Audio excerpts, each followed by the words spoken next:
Hello students, welcome back to this YouTube channel The Quest Maths for All by Toor Sir।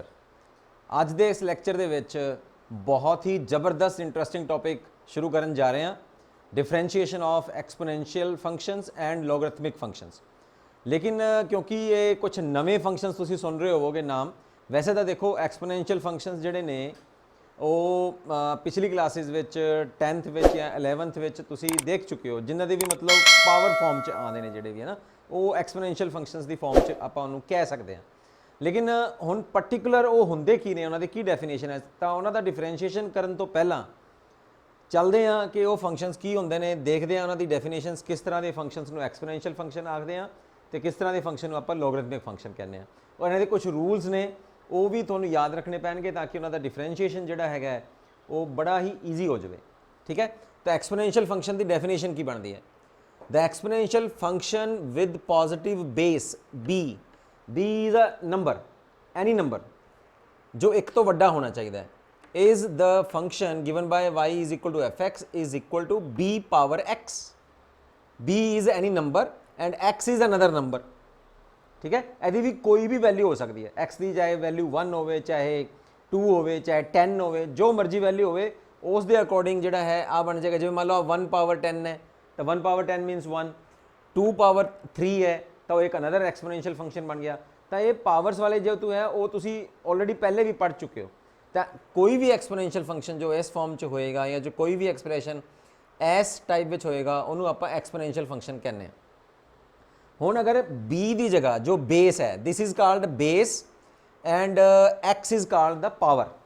Okay, exponential ਉਹਦੀ exponential power ਹੈ, ਉਹ ਕਹਿੰਦੇ ਆਪਾਂ, ਆ ਹੋ ਗਈ ਉਹਦੀ ਪਾਵਰ, ਔਰ b ਇਜ਼ ਦਾ ਬੇਸ। ਇੱਕ ਹੈ ਨੈਚੁਰਲ ਐਕਸਪੋਨੈਂਸ਼ੀਅਲ ਫੰਕਸ਼ਨ, ਕਿਹਨੂੰ ਕਹਿੰਦੇ ਆ? ਉਹ ਹੁੰਦਾ e ਯਾਨੀ ਕਿ b ਦੀ ਜਗ੍ਹਾ ਅਗਰ ਆਪਾਂ e ਲੈ ਲੈਂਦੇ ਆ, e is a standard base or ਇਹਦੀ ਇੱਕ ਸਟੈਂਡਰਡ ਵੈਲਿਊ ਹੈ। ਉਹ ਵੈਲਿਊ ਤੁਸੀਂ ਯਾਦ ਕਰ ਸਕਦੇ ਹੋ, ਤੁਹਾਨੂੰ BSc ਦੇ ਵਿੱਚ, ਤੁਹਾਨੂੰ ਇਸ ਚੈਪਟਰ ਦੇ ਵਿੱਚ, ਤੁਹਾਨੂੰ ਅੱਗੇ ਇੰਜੀਨੀਅਰਿੰਗ ਅਗਰ ਤੁਸੀਂ ਕਰਦੇ ਹੋ ਤਾਂ ਇਹ ਐਕਸਪੋਨੈਂਸ਼ੀਅਲ ਫੰਕਸ਼ਨ ਬਹੁਤ ਜ਼ਿਆਦਾ ਯੂਜ਼ ਹੋਣ ਵਾਲਾ ਹੈ। ਠੀਕ ਹੈ, ਇਹਦੀ ਵੈਲਿਊ ਹੁੰਦੀ ਕੀ ਹੈ? ਅਗਰ ਆਪਾਂ b ਦੀ ਜਗ੍ਹਾ e ਲੈ ਲੈਂਦੇ ਆ ਤਾਂ e power x is a standard formula, standard expansion, ਇਹ ਐਕਸਪੈਂਸ਼ਨ ਕੀਤਾ ਹੋਇਆ ਹੈ, it's a standard series or ਇਹ ਇਨਫਾਈਨਾਈਟ ਸੀਰੀਜ਼ ਹੈ। ਇਨਫਾਈਨਾਈਟ ਦਾ ਮਤਲਬ ਹੈ ਕਿ ਇਹਦੀ ਜਿਹੜਾ ਪਲੱਸ ਹੈ ਜਾਂ ਇਹਦੀ ਜਿਹੜੀ ਸੀਰੀਜ਼ ਹੈ ਜਾਂ ਇਹਦੀ ਜਿਹੜੀ ਟਰਮਸ ਨੇ ਉਹ ਕਦੇ ਵੀ ਖਤਮ ਨਹੀਂ ਹੋਣਗੀਆਂ, ਦੈਟ ਮੂਵਸ ਟੂਵਰਡਸ ਇਨਫਿਨਿਟੀ। ਤਾਂ ਐਕਸਪੋਨੈਂਸ਼ੀਅਲ e ਪਾਵਰ x ਯਾਨੀ ਕਿ ਐਕਸਪੋਨੈਂਸ਼ੀਅਲ ਫੰਕਸ਼ਨ ਹੈ ਜਿਹਦਾ ਕਿ ਬੇਸ e ਹੈ, ਉਹਦਾ ਐਕਸਪ੍ਰੈਸ਼ਨ ਕੀ ਹੈ, ਉਹ ਸੀਰੀਜ਼ ਕੀ ਹੈ, 1 plus x power 1 power 1 plus x over 1 factorial, factorial, this is called factorial, you already learned the factorial chapter in your +1 class, x square by 2 factorial, x cube by 3 factorial and so on। और अगर आप इत्थे x की value 1 भर दिए तो अपने को नैक्सट नैचुरल एक्सपोनेंशियल फंक्शन आ जाएगा e का की वैल्यू बनती है 1 plus 1 over 1 factorial, 1 over 2 factorial, 1 over 3 factorial।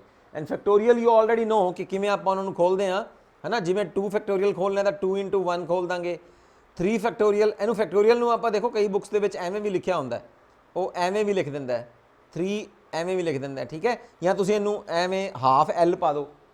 ठीक है, तो इनू किमें खोलांगे, फिर एक्सपैंड किमें करांगे, 3 2 1, मतलब जिदा फैक्टोरियल है उन्होंने फैक्टर्स विच खोलते जाओ, एक एक ढांदे जाओ और एक तक पहुँच जाओ बस।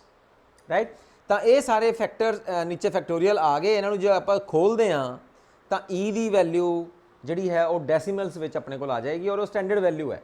ठीक है, वो तुम भी रिमाइंड कर सकते हो। तो ये तो अपने को एक्सपोनेंशियल फंक्शनस की होंगे ने, मैं तुहानूं ओहदी थोड़ी जी ओवरव्यू दिता है, थोड़ा जिहा मैं तुहानूं एक समरी जी दस दी है भी हुंदा की है। हुण है अपने को लोगरिथमिक फंक्शन की हुंदा है। If b power x is a यानी कि आ चीज़ है अगर एक नंबर के बराबर है, क्योंकि जो आप कोई भी एक्सपोनेंशियल जो आप फंक्शन नू एक्सपैंड करते हैं या आप उन्होंने खोलते हैं तो कोई ना कोई नंबर ही तो आएगा, है ना। Suppose that number is a, then logarithm of a to the base b is equal to x। ये गल याद रखनी है कि अगर अपने को एक एक्सपोनेंशियल नंबर है आ वाला तो आप अगर लोगरिथम लैने ए दा और b ओनू बेस बनाने तो आ जी पावर है that will be the answer of logarithm. Logarithm of a to the base b is x। For example ਜਿਵੇਂ ਹੁਣ ਤੁਹਾਨੂੰ ਪਤਾ ਹੀ ਹੈ ਕਿ 10 ਦੀ ਪਾਵਰ 4 ਹੈ। ਦੇਖੋ 10 ਪਾਵਰ 4 ਤਾਂ ਇਹ ਆਲਰੇਡੀ ਤੁਸੀਂ ਪੜ੍ਹ ਚੁੱਕੇ ਹੋ, ਤਾਂ ਇਹ ਐਕਸਪੋਨੈਂਸ਼ੀਅਲ ਫੰਕਸ਼ਨ ਹੀ ਤਾਂ ਹੈਗੇ ਨੇ। 10 ਪਾਵਰ 4, 2 ਪਾਵਰ 4, 3 ਪਾਵਰ 2 ਤਾਂ ਐਕਸਪੋਨੈਂਸ਼ੀਅਲ ਫੰਕਸ਼ਨਸ ਨੇ, ਤਾਂ ਉਹ ਤੁਸੀਂ ਆਲਰੇਡੀ ਪੜ੍ਹ ਚੁੱਕੇ ਹੋ। ਲੇਕਿਨ ਉਹਨਾਂ ਦੇ ਪਰਟੀਕੂਲਰ ਰੂਪ ਹੈ ਨਾ, ਪਰਟੀਕੂਲਰ ਫਾਰਮ ਹੈ, ਤਾਂ ਉਹ ਤੁਹਾਨੂੰ ਦੱਸੀ ਹੈ ਜੋ ਤੁਹਾਨੂੰ ਇੱਥੇ ਯੂਜ਼ ਹੋਣ ਵਾਲੀ ਹੈ, ਰਾਈਟ। ਤਾਂ ਇੱਥੇ ਜਦੋਂ 10 ਪਾਵਰ 4 ਆਏਗਾ 1 ਦੇ ਅੱਗੇ 4 0 ਲੱਗਣਗੀਆਂ, 10,000 ਹੈ। ਤਾਂ ਅਗਰ ਆਪਾਂ ਲੋਗਰਿਥਮ ਕੱਢਦੇ ਹਾਂ, logarithm of 10,000 to the base 10 is equal to 4। ਇਸ ਡੈਫੀਨੇਸ਼ਨ ਦੇ ਹਿਸਾਬ ਨਾਲ logarithm of a to the base b is equal to x, ਤਾਂ logarithm of 10,000 to the base 10 is equal to 4। ਔਰ ਅਗਰ 2 ਪਾਵਰ 3 ਹੈ 8 ਦੇ, 2 ਪਾਵਰ 3 ਆਪਾਂ ਨੂੰ ਪਤਾ ਹੀ ਹੈ ਕਿ 8 ਦੇ ਬਰਾਬਰ ਹੁੰਦੀ ਹੈ, ਤਾਂ logarithm of 8 to the base 2 is equal to 3। ਹੁਣ ਕੁਝ ਪ੍ਰੋਪਰਟੀਜ਼ ਨੇ ਲੋਗਰਿਥਮ ਦੀਆਂ, ਵੈਰੀ ਇੰਪੋਰਟੈਂਟ ਪ੍ਰੋਪਰਟੀਜ਼ ਨੇ, ਇਹ ਤੁਸੀਂ ਬਿਲਕੁਲ ਯਾਦ ਕਰ ਲੈਣੀਆਂ ਨੇ, ਔਰ ਇਹਨਾਂ ਨੂੰ ਜਦੋਂ ਆਪਾਂ ਯੂਜ਼ ਕਰਾਂਗੇ ਤਾਂ ਜ਼ਿਆਦਾ ਯਾਦ ਹੋਣਗੀਆਂ ਆਪਾਂ ਨੂੰ, ਠੀਕ ਹੈ। ਇਹ ਵੈਸੇ ਲੋਗਰਿਥਮ ਦੀ ਤੁਸੀਂ ਜਿਹੜੇ ਫੀਚਰਸ ਨੇ +1 'ਚ ਵੀ ਪੜ੍ਹ ਚੁੱਕੇ ਹਾਂ ਆਪਾਂ, 10th ਵਿੱਚ ਵੀ ਲੋਗਰਿਥਮ ਦਾ ਕੁਝ ਹਿੱਸਾ ਆਪਾਂ ਪੜ੍ਹਿਆ ਹੋਇਆ ਹੈ। ਲੇਕਿਨ ਹੁਣ ਇਹਨਾਂ ਦੀ ਜੋ ਫੀਚਰਸ ਨੇ ਉਹ ਆਪਾਂ ਇੱਕ ਵਾਰੀ ਰਿਵਾਈਜ਼ ਕਰ ਰਹੇ ਹਾਂ ਕਿ ਲੋਗਰਿਥਮ ਦਾ ਕੀ ਫੀਚਰਸ ਨੇ, ਕੀ ਪ੍ਰੋਪਰਟੀਜ਼ ਨੇ, ਕਿਉਂਕਿ ਜਦੋਂ ਆਪਾਂ ਡਿਫਰੈਂਸ਼ੀਏਸ਼ਨ ਕਰਾਂਗੇ ਤਾਂ ਇਹ ਯੂਜ਼ ਹੋਣ ਵਾਲੀਆਂ ਨੇ, ਠੀਕ ਹੈ। ਤਾਂ logarithm of p to the base a, this can be changed into a different base, base different हो गया, तो की होएगा फिर logarithm of p to the base b over logarithm of a to the base b। Number 1 feature याद रखोगे इन्हों, ठीक है। फिर आ जाएगा logarithm of multiplication, अगर दो नंबर्स ने और दोनों की मल्टीप्लीकेशन थानू दिती है और बेस b है, तो किवें करोगे, मल्टीप्लीकेशन जो है वो लोगरिथम लैन तो बाद ऐड हो जाती है। सो logarithm of p to the base b plus logarithm of q to the base b अगर मल्टीप्लीकेशन है। और अगर डिवीजन है तो फिर वो आपस में डिवीजन नहीं होंदी, वो फिर आपस में सबट्रैक्शन हो जाती है, ठीक है। जे डिवीजन है तो जिवें मल्टीप्लीकेशन है तो प्लस, और अगर डिवीजन है तो वो आ जाएगा logarithm of p to the base b minus logarithm of q to the base b, ठीक है। तो वो सबट्रैक्शन दे विच आ जाएगा तुहाडे कोल। फिर है नंबर 4th, अगर p की पावर है, कोई भी पावर है, तो ये पावर जिहड़ी है लोगरिथम लैण तो बाद नाल मल्टीप्लाई हो जाएगी, बेस सेम रहेगा, ठीक है। जिवें फॉर एग्जांपल अगर आप लै रहे हैं logarithm of 2 power 4 to the base 10, this will equal to 4 logarithm of 2 to the base 10। Base कुछ भी हो सकता है, बेस इज एनी नंबर, कुछ भी, logarithm 10 या logarithm to the base e जो आप देखिया है, ठीक है। ये हुण तुहाडे कोल फीचर्स ने जिहड़े तुसीं याद रखने हैं। Now let's going to start with differentiation, ठीक है। ਇਹਦੇ ਵਿੱਚ एक फीचर होर आ रहा है अपने कोल कि अगर तुहाडे कोल आ है वो तुसीं याद करना है सिर्फ e पावर, ये बहुत यूज होता है, e power log of x to the base e, ਇਹਦਾ भी बेस e है, ठीक है। ਜਦੋਂ तक बेस ना लिखिया जाए तो तुसीं ਉਹਦਾ बेस e ही मनना है। तो ਇਹਦੀ वैल्यू कितनी आएगी, x आएगी just for all x belongs to real numbers, ठीक है। ये गल तुसीं याद रखनी है। अगर e the power log x है तो e और log आपस में कैंसल हो जाएंगे और x आ जाएगा, बस सीधी जी गल है, ठीक है। ये भी फीचर तुसीं याद रखना है। तो ये 5 फीचर्स, 5 प्रॉपर्टीज़ मैं तुहानूं दसियां ने जिहड़ी तुसीं याद रखनियां ने। हुण आपां चलदे हां इन्हां दे डिफरेंशिएशन वाल कि एक्सपोनेंशियल फंक्शनस का डिफरेंशिएशन किवें हुंदा है, especially we will use this, ठीक है। ਇਹਦਾ पहले आपां ਇਹਦਾ करते हैं नैचुरल एक्सपोनेंशियल का, फिर ਇਹਦੇ ਵੱਲ भी चलांगे। ये नैक्सट एक्सरसाइज है, पहले ਇਹਦਾ सिंपली ਇਹਦਾ करते हैं कि ਇਹਦਾ एक्सपोनेंशियल जो एक्सपोनेंशियल फंक्शन ये है ਇਹਦਾ डिफरेंशिएशन किवें हुंदा है और फिर लोगरिथम का किवें हुंदा है, right. So to start with this topic, differentiation of exponential and logarithmic functions, our first formula is, और ये फार्मूला तुसी याद रखने हैं, d by dx of e power x, this is equal to e power x, मतलब ex का differentiation ex ही हुंदा है, ठीक है। कोई फर्क नहीं पैंदा ਉਹਦੇ आंसर ਦੇ ਵਿੱਚ, एज इट इज़ आ जाता है। और दूजा फार्मूला अपने कोल हैगा differentiation of log x to the base e, this is equal to 1 by x, right. ये दो फार्मूले ने जो अपने इस टॉपिक दे विच यूज़ होने वाले ने। So let's begin with our example number 1। वो कह रहे हैं differentiating the following e power minus x।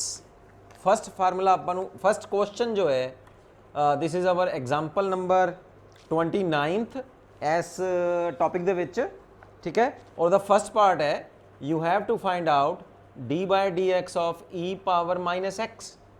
तो इत्थे तुसीं चेन रूल लगा दो बस। चेन रूल की है, पहले तो पूरे का पूरा फंक्शन का आप डिफरेंशिएशन करते हैं, ठीक है, फिर माइनस एक्स का डिफरेंशिएशन करांगे। तो पूरे के पूरे फंक्शन का डिफरेंशिएशन कितना है, एवं ही माइनस एक्स, ठीक है। हुण माइनस एक्स का डिफरेंशिएशन कर दो, differentiation of minus x with respect to x कितना आ गया, फिर e power minus x as it is, और एक्स का एक्स के रिस्पेक्ट 1 आ गया, आगे माइनस तो है ही, तो टोटल आंसर कितना आया minus e power minus x. So this is the answer. Second part is find the differentiation of sine of log x. Second एदा डिफरेंशिएशन करना है आप, साइन ऑफ लॉग एक्स। तो ये भी कंपोजिट फंक्शन है ना। देखो पहला फंक्शन की है साइन, फिर साइन के अंदर की है लॉग, और लॉग के अंदर की है एक्स, और एक्स के रिस्पेक्ट से डिफरेंशिएशन करना है। तो कर दो फिर, पहले साइन का करांगे तो कितना आएगा, कॉस लॉग ऑफ एक्स, फिर लॉग का डिफरेंशिएशन करांगे d by d x of log of x, और फिर एक्स का एक्स के रिस्पेक्ट से करांगे तो 1 ही आ जाएगा। तो कितना आया फिर, cos log of x into 1 over x. This is your answer. बोलो समझ आ रहा होना है ना।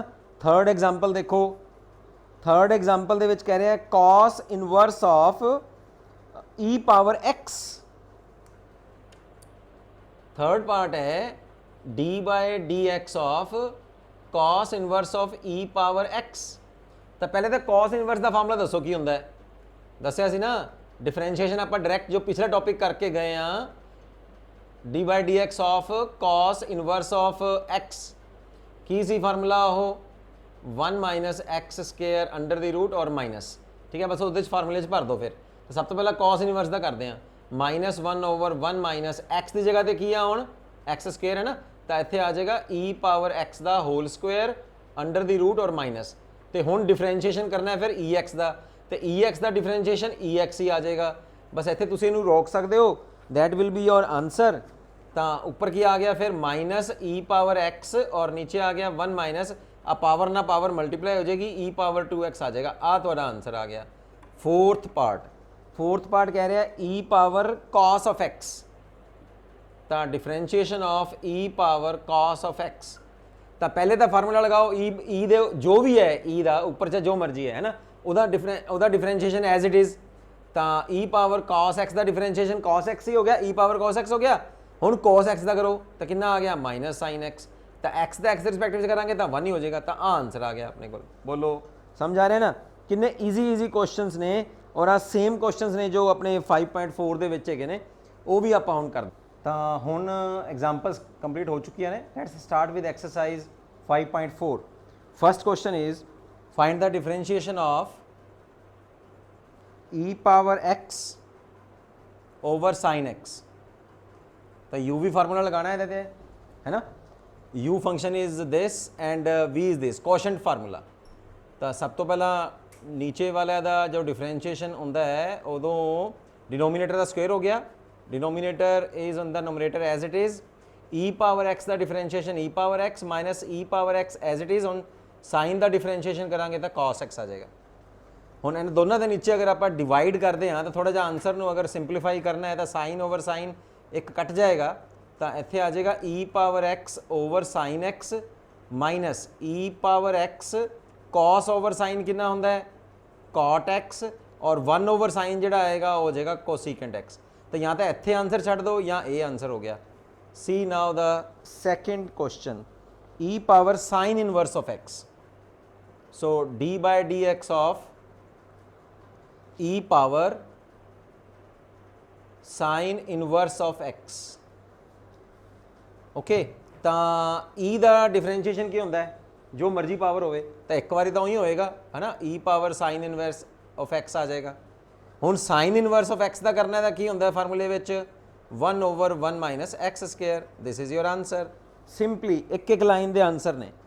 Third question, d by d x of e power x square. X square the x it's cube, ठीक है, एक्स क्यूब। तो एक बारी दा ई पावर जो भी है वह डिफरेंशिएशन एज इट इज़, तो हुण एक्स क्यूब का करो तो एक्स पावर एन फार्मूला लग जाएगा 3x²। This is the answer. Fourth question is d by d x of sine tangent inverse e power minus x. Sine tangent inverse e power minus x. तो ये तो भाई composite function आ गए, function के अंदर functions. तो सब तो पहला साइन का डिफरेंशिएशन करांगे तो कॉस आ जाएगा, cos 10 angle as it is e power minus x. ठीक है, हुण अंदर टेंजेंट का करो, टेंजेंट का डिफरेंशिएशन टेंजेंट इनवर्स का कितना होता है 1 + x²। देखो ये फार्मूला लगा रहे हैं, d by d x of tan inverse of x का की फार्मूला देखिया सी आपां 1/1 + x²। तो 1 एदा x की है ई पावर माइनस एक्स है, तो ई पावर माइनस एक्स का होल स्क्वायर।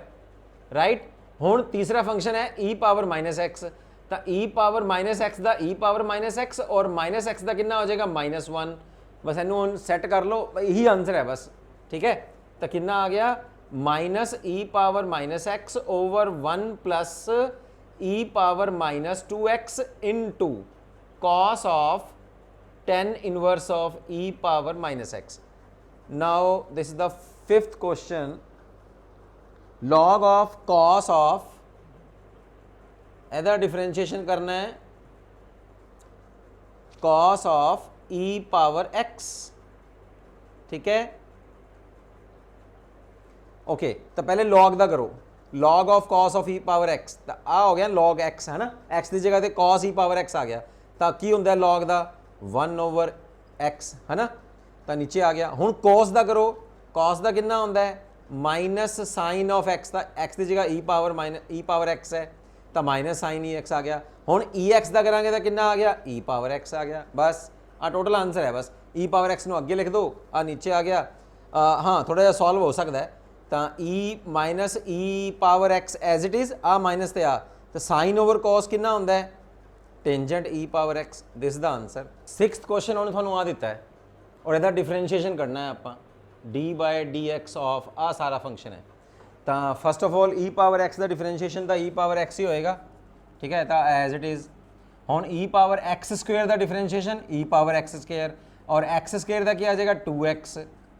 तो आ गया x³ का क्या आएगा 3x² और e power x³ as it is.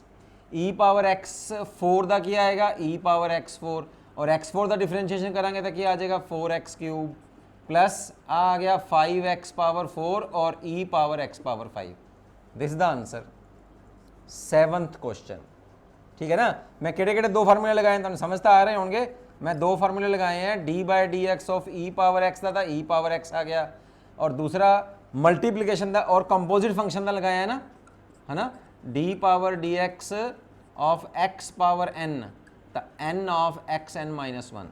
ठीक है, नाउ सी सेवंथ क्वेश्चन।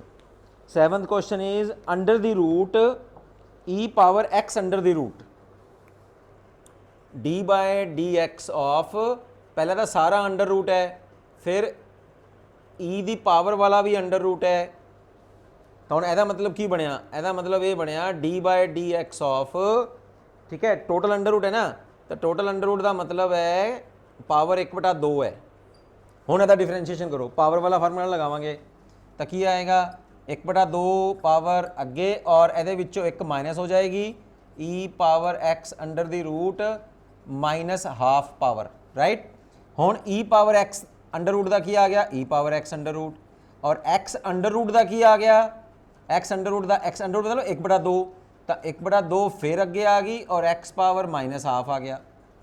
आ सारा ही है, इनू बस सैट कर लो, सैट करके आंसर आ जाएगा। कितना आया 1/4, आ दोनों नीचे आ गया, ऊपर रहेगा e power x under root numerator विच, और डिनोमीनेटर दे विच आ जाएगी e power x under the root the under root और एक्स अंडर रूट। आ आंसर आ गया तुहाडा। ठीक है, this was your seventh question. Okay, 8th question दे विच कहंदा है find the differentiation of log x। बड़ा ईजी है, तो पहले तो बाहर वाले लॉग का कर लो, तो कितना आ गया 1/log x, फिर अंदर वाले लॉग का करोगे तो कितना आ जाएगा 1/x। This is the answer. भाई एक एक नंबर वाले क्वेश्चंस ने, ध्यान रखना, बहुत ईजी हो रहे ने। 9th क्वेश्चन है d/dx of cos of x over log of x, right. हुण u/v कोशेंट फार्मूला लगा दो, कोशेंट फार्मूला। तो पहले नीचे वाले का जो डिनोमीनेटर में होंदा है वह स्क्वायर, डिनोमीनेटर वाला एज इट इज़, यानी कि u/v, v का square v as it is, और u का डिफरेंशिएशन, फिर माइनस cos x और log x का डिफरेंशिएशन। बस इनू सैट कर लो, this is your answer, right. 10th question, this is the last one. Differentiation of cos of log of x plus e power x। Very easy question, x is greater than 0। तो देखो सब तो पहला तो cos का करोगे तो cos का सारा फंक्शन हो गया, cos का क्या आ गया minus sine, log of x plus e power x। हुण अंदर वाले फंक्शन का करो तो की आएगा, log x का करांगे तो 1/x और ex का करांगे तो ex। बस आही आंसर है। So this is the end of the exercise 5.4। सिर्फ आ 10 क्वेश्चन के उपर ही ना रहे हो भाई, मैं देखांगा और भी जड़ियाँ डिफरेंट अपनिया राइटर्स की बुक्स ने, पब्लिकेशनस ने, उन्होंने विचों कोई इन्हां तो अलावा कोई डिफरेंट क्वेश्चनस जो मिलते होणगे तो मैं डेफिनेटली तुहानूं उहदी पिक पा दांगा और तुसी वो क्वेश्चनस भी ट्राई करो और सिंसीयरली ट्राई करो। नहीं आता होएगा तो कोई गल नहीं, आप एक जूम क्लास लगा लांगे और तुसी मैनूं डायरैक्टली फोन पर भी कह सकते हो कि सर आ क्वेश्चनस नहीं आया। लेकिन मेरा सिर्फ तुहानूं इन्ना कहना है कि वध तो वध तुसी ये क्वेश्चनस नूं करो, जिन्ने भी तुहानूं क्वेश्चनस आले दुआले मिलते हैं उन्होंने ट्राई करो। जिन्ना ज़्यादा ट्राई करोगे देखो तुहाडा ही फायदा है, वो है कि नहीं, तुहानूं ही क्वेश्चनस वध आउणगे। प्रैक्टिस करो भाई, प्रैक्टिस करो, practice makes you perfect. Okay जी, see you in the next topic.